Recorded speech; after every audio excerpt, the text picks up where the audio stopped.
Today on Stu's Cookery class, I'm going to be showing you guys how to make an amazingly simple salted caramel sauce. And actually, this caramel could be flavoured with anything and could even be used between layers in cakes.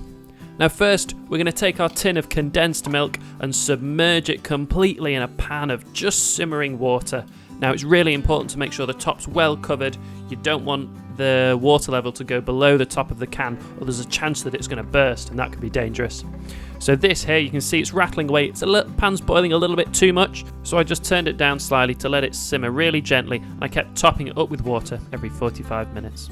We then just need to remove this from the pan and allow it to cool down slowly. It's best left overnight, but you can get away with leaving it for around 8 to 10 hours.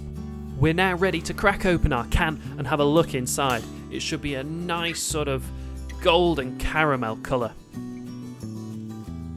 Now here on the camera, it doesn't quite pick up the colour over it perfectly, and it is a touch darker than it looks on film, but this tastes perfect. You try it and it has a really deep, treacly sort of flavour to it.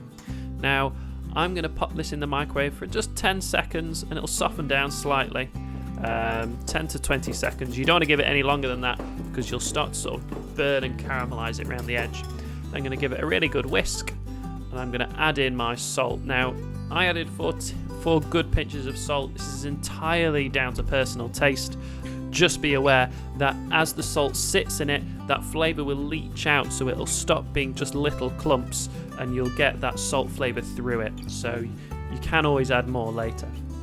Now if you wanted to add another flavour, things like vanilla essence or syrup, you could add a dash of. Even chili flakes could be thrown in there.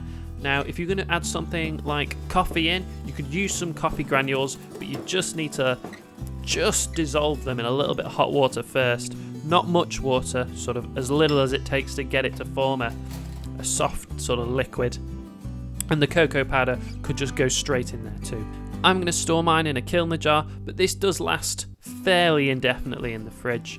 And what you can do as well is boil a few of these at a time, and they will keep in the can for months at a time. So if you want to cook off a big batch, you can do. As it does take a bit of time to cook, but it lasts forever and it's so delicious. I hope you enjoyed this video. If you liked it, hit that button. And if you really liked it, consider subscribing. And why not check out some of my other videos.